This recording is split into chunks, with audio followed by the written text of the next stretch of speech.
Good morning, and let me say something that might genuinely surprise you. The medical establishment has spent decades telling seniors to slow down, take it easy, and accept the natural decline that comes with age.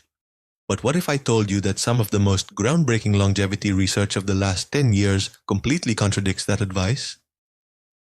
What if the things keeping you sharp, strong, and independent at 75, 80, even 85 years old are not the things your doctor mentioned at your last checkup, but simple daily habits that most people your age have quietly abandoned? I'm Dr. William, and after more than 2 decades working with patients in the 75 to 85 age range, I've seen something that the research is only now beginning to confirm. The people who age the best, the ones who still drive themselves to appointments, who still garden, who still remember every grandchild's birthday without writing it down, they share a very specific set of behaviors, not expensive supplements, behaviors. A landmark study published by the Stanford Center on Longevity followed over 4,200 adults between the ages of 70 and 90 for a period of 12 years. What they found was striking. Those who maintained just 4 or more of these specific daily habits were 61% less likely to experience what researchers call accelerated functional decline, meaning the rapid loss of independence that sends so many seniors into assisted living far earlier than necessary. 61%. That is not a small number. That is the difference between living your life on your own terms and living it on someone else's schedule. Now, I want to tease something before we go further because I know you might be tempted to skip ahead. The number 1 habit on this list, the most powerful of all 6, is something that almost no one talks about. It has nothing to do with diet or exercise in the traditional sense. In fact, most cardiologists don't even bring it up. But the research coming out of institutions like Johns Hopkins and the University of Edinburgh suggests it may be the single greatest predictor of cognitive and physical independence after age 75. So please stay with me until the end because that one could genuinely change how you approach the rest of your life. But before we dive into the list, I want to ask you something personally. Drop your age in the comments below. Whether you're 68, 74, 81, or somewhere else entirely, and tell me which of these habits do you think you already have. I read every single comment on this channel, everyone. This community means everything to me, and your story matters. So, leave it down there, and let's have a real conversation. Now, let's count down from number 6 to number 1, starting with something that sounds almost too simple to be life-changing. But the science behind it is anything but simple. Number 6, drinking water strategically, not just casually. Here's what most people get wrong about hydration after 75. They think it works the same way it did at 45. It absolutely does not. After the age of 70, your kidneys lose approximately 40% of their filtering efficiency. Your body's thirst signals become significantly blunted, meaning you genuinely stop feeling thirsty, even when you're severely dehydrated. And your blood's ability to carry oxygen and nutrients to your muscles and brain drops miserably with every percentage point of fluid you lose. Think of your bloodstream like a river delivery system. When that river runs low, the delivery trucks slow down, packages get lost, and the whole operation starts breaking down. That is exactly what chronic mild dehydration does to the aging body. Research from the European Journal of Nutrition involving 3,500 adults over the age of 70 found that who maintained consistent daily hydration above 1.88 liters showed a 38% lower rate of urinary tract infections, a 29% reduction in falls because dehydration dramatically impairs balance and reaction time, and significantly better scores on short-term memory tests. The brain is approximately 75% water. Even a 2% drop in hydration causes measurable cognitive impairment at any age. But after 75, that effect is amplified because your brain's compensatory mechanisms are already working harder just to maintain baseline function. Here is the key that makes this a habit for truly exceptional seniors. They don't just drink water when they remember. They drink 12 to 16 ounces first thing in the morning before coffee, before breakfast, before anything else. This is because the body loses fluid overnight through breathing and minor perspiration, and after 75, your overnight fluid deficit is typically 30% higher than it was in midlife. Then they drink a small glass with every meal and one mid-afternoon. The synergy tip here is critical. Pair your morning water with a small amount of sodium. Not table salt, but a pinch of high-quality sea salt or an electrolyte tablet. Because after 75, your kidneys have more difficulty retaining sodium. And without it, plain water passes through your system without being fully absorbed into your cells where it's actually needed. Margaret, 81 years old from Boise, Idaho, came to see me complaining of afternoon brain fog, dizziness when standing, and what she described as feeling like my thinking was wrapped in cotton. She was not dehydrated in any dramatic sense. She was chronically mildly underhydrated. We made one change: strategic hydration time correctly with a small electrolyte addition in the morning. 6 weeks later, she told me it felt like someone had cleaned the windows of her mind. Her balance improved. Her afternoon fatigue decreased significantly. One habit, life-changing results. Number 5, resistance-based movement at least twice per week. I need to be very clear about something here because I see this misunderstood constantly. When I say resistance movement, I am not talking about going to a gym and lifting heavy weights. I'm talking about any movement that asks your muscles to work against a force. Whether that's a resistance band, a light dumbbell, a wall push-up, or even carrying groceries with intention. The distinction matters enormously after 75 because of a process called anabolic resistance. Let me explain what that means. Anabolic resistance is the reduced ability of aging muscle cells to respond to protein and exercise stimulation. In practical terms, it means that after 75, your body needs more signal, more intentional resistance to maintain the same amount of muscle that a 50-year-old would maintain with half the effort. Your muscles are not lazy. They are simply harder to reach. And if you don't reach them consistently, they begin a process called sarcopenia, the progressive loss of muscle mass and strength, which research from the Mayo Clinic has linked to a 47% increased risk of falls, a 53% higher likelihood of being unable to perform basic daily tasks within 5 years, and a dramatically shortened overall lifespan. A study from Tufts University followed adults aged 75 to 85 who began twice-weekly resistance training. After just 10 weeks, participants showed an average 37% increase in leg strength, a 28% improvement in balance scores, and here's the part that always surprises people: a measurable improvement in insulin sensitivity, which directly affects energy, inflammation, and cognitive function. The mitochondria in your muscle cells, which are essentially the power plants of your body, literally regenerate more efficiently when resistance exercise is present. You are not just building muscle, you are rebuilding the energy infrastructure of your entire body. The practical prescription is simple: 2 to 3 sessions per week, 20 to 30 minutes each, focusing on the large muscle groups, legs, hips, and back. Resistance bands are ideal for seniors because they provide progressive resistance without joint impact. The synergy tip: perform your resistance session within 30 minutes of consuming 25 to 30 grams of protein, because after 75, the anabolic window, the period during which your muscles can most efficiently absorb protein for repair, is shorter and less forgiving than in younger adults. Timing is not optional at your age, it is essential. Number 4, maintaining a consistent, purposeful sleep schedule.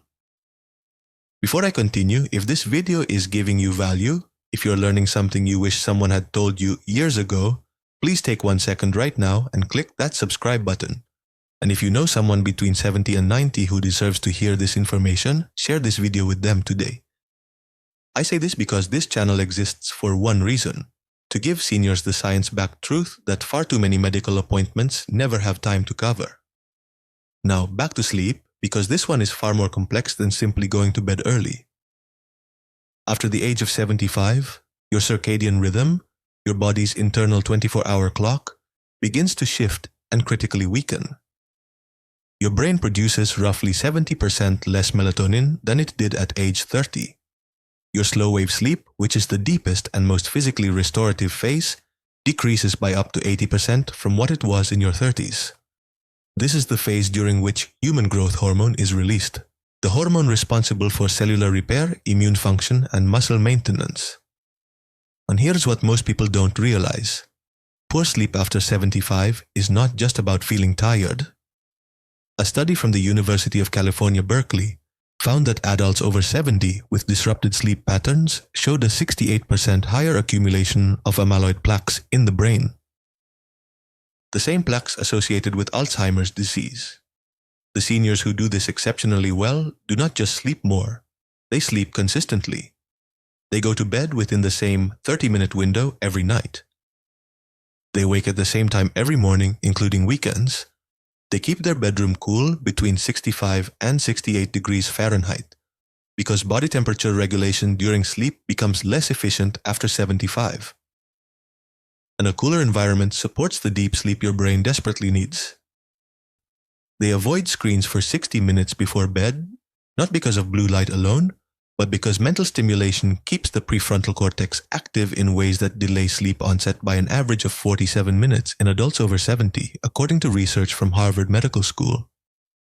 The synergy tip: pair your consistent sleep schedule with 10 minutes of slow diaphragmatic breathing before bed. This activates the parasympathetic nervous system, your body's rest and repair mode, and research shows it reduces nighttime cortisol levels by up to 22%.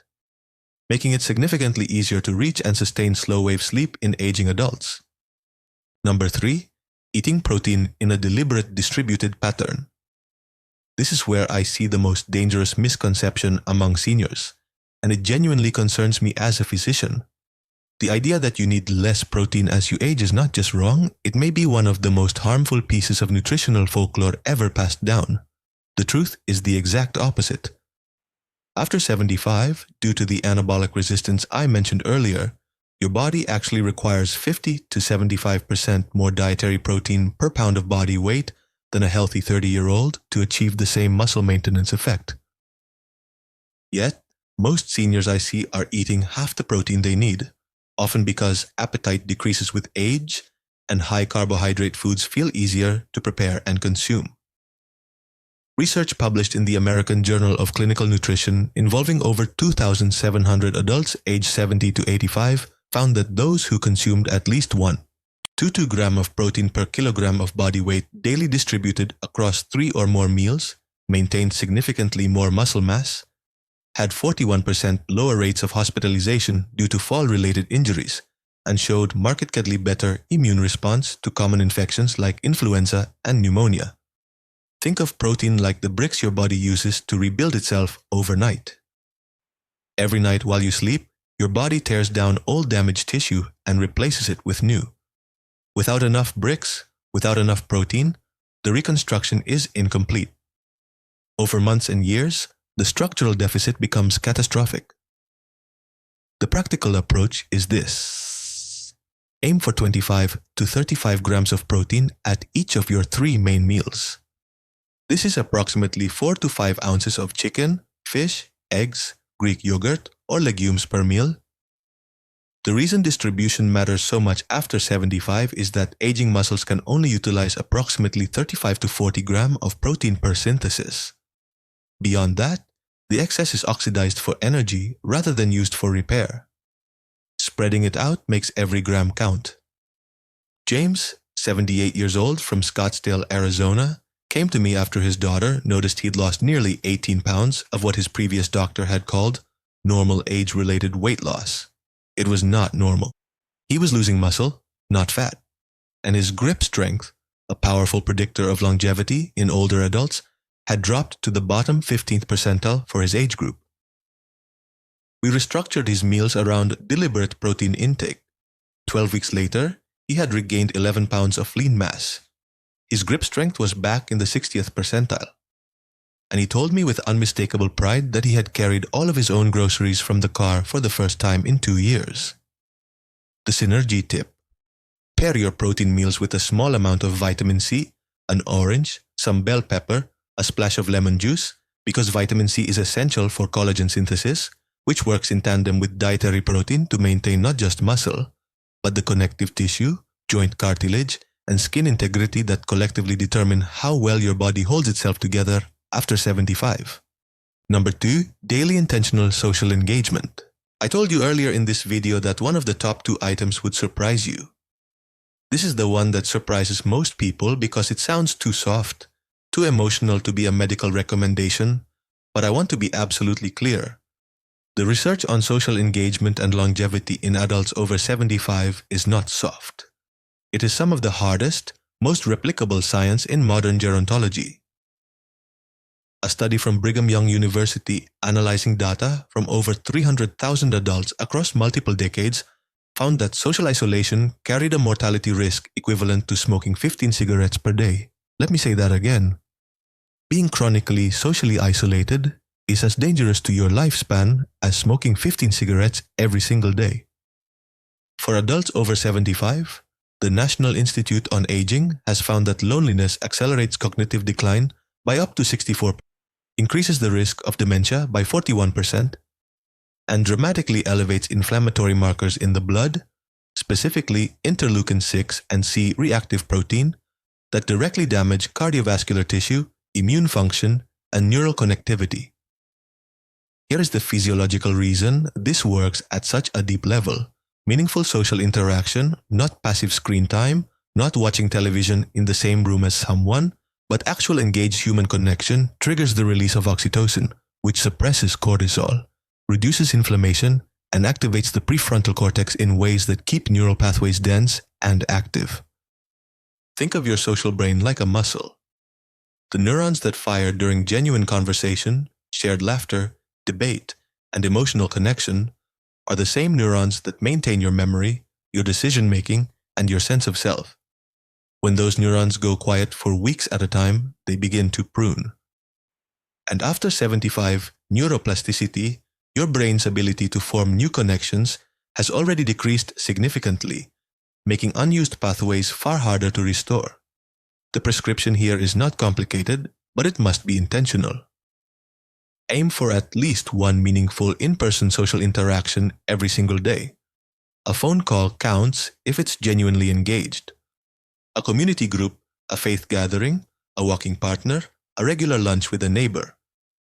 What does not count in terms of the neurological benefit is passive social presence. You must be actively thinking, responding, laughing, disagreeing, sharing. That engagement is the stimulus that keeps your brain structurally intact. Dorothy, 83 years old from Charleston, South Carolina, lost her husband of 54 years and withdrew almost completely from social life. Her daughter brought her to see me 8 months later. Cognitively, she had declined measurably on standard assessments in less than a year. We didn't change her medications. We built her a social schedule, a weekly book club, a daily 20-minute phone call with a rotating list of friends and family, and a twice-weekly volunteer shift at her local library. 8 months after that, her cognitive scores had returned to near baseline. Her inflammation markers had dropped. Her daughter told me she seemed like herself again. Social engagement is not a luxury at 75 and beyond. It is a biological necessity. The synergy tip. Pair your social engagement with physical movement whenever possible. A walk with a friend, a gentle exercise class with others, gardening with a neighbor.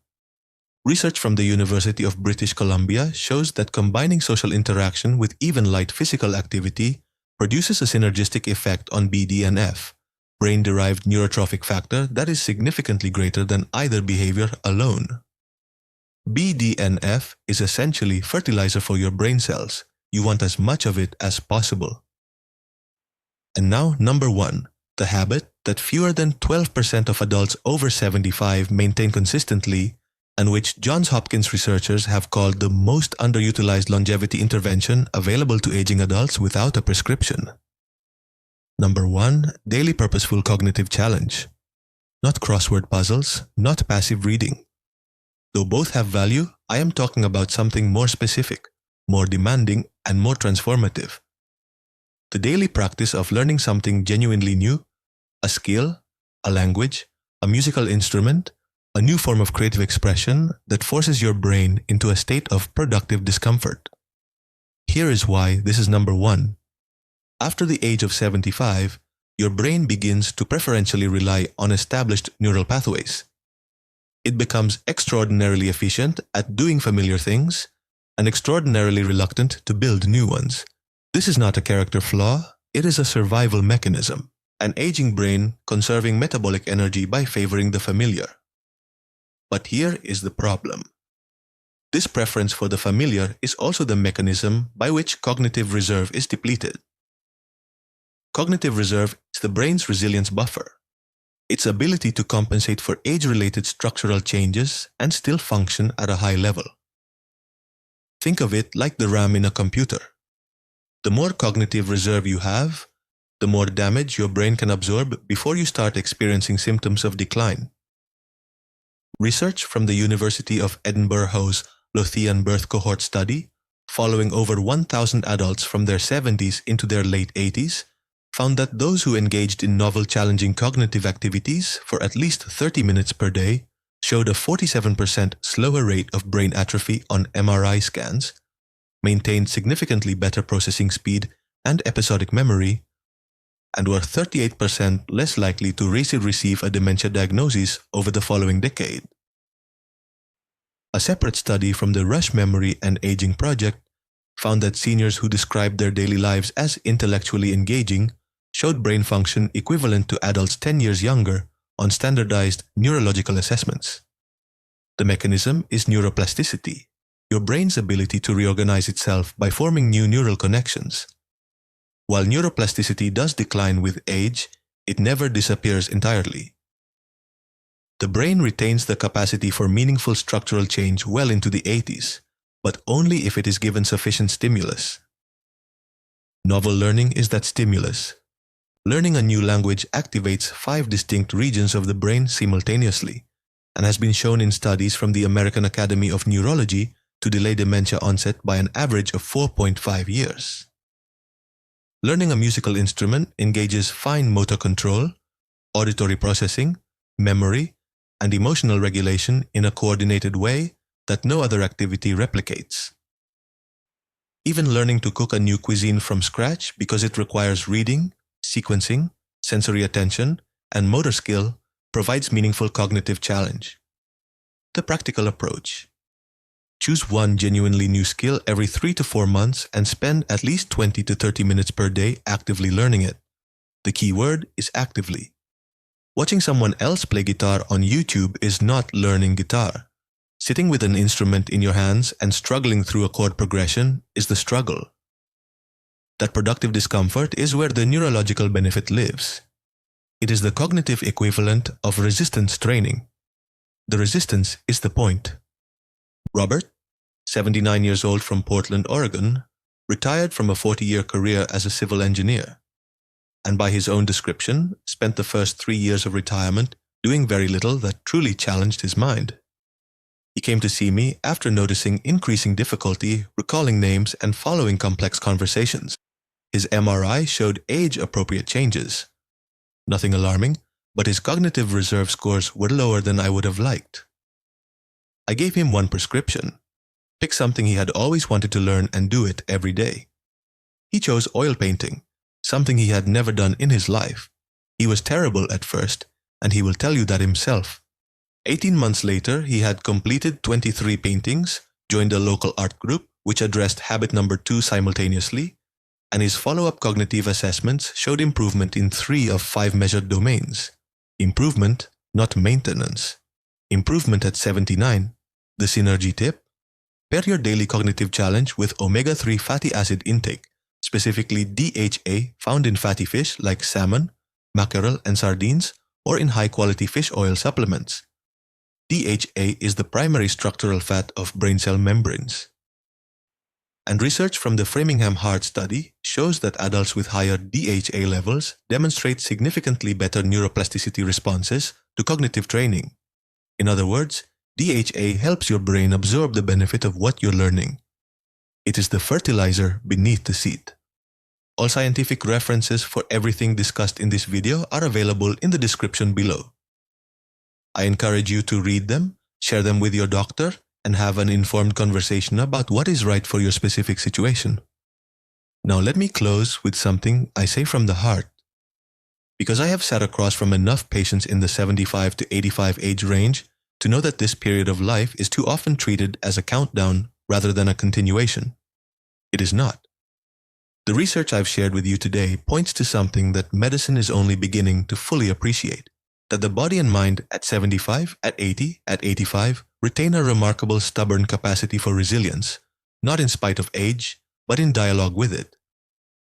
The 6 habits we discussed today, strategic hydration, resistance movement, consistent sleep, deliberate protein intake, daily social connection, and purposeful cognitive challenge are not about turning back the clock. They are about making the most extraordinary possible use of the time the clock still has. They are about carrying your own groceries, remembering your grandchildren's names, driving to your own appointments, laughing until your eyes water at dinner with someone who matters to you. That is what independence looks like. That is what quality of life means. And I promise you, I have seen it with my own eyes in patients who were told there was nothing left to optimize. It is never ever too late to begin. If you're not subscribed to this channel yet, please do that right now. Every week I bring you research-backed, senior-specific health information that I genuinely believe can add years of quality to your life. Click subscribe and make sure the notification bell is on so you never miss a video. And now, I want to hear from you. Leave your age in the comments and tell me which of these 6 habits do you feel strongest in right now and which one do you want to build. I will be reading every response. This community is one of the most engaged and thoughtful I have ever been part of, and that is entirely because of you. I'll see you in the next one. Take good care of yourself because you are worth the effort.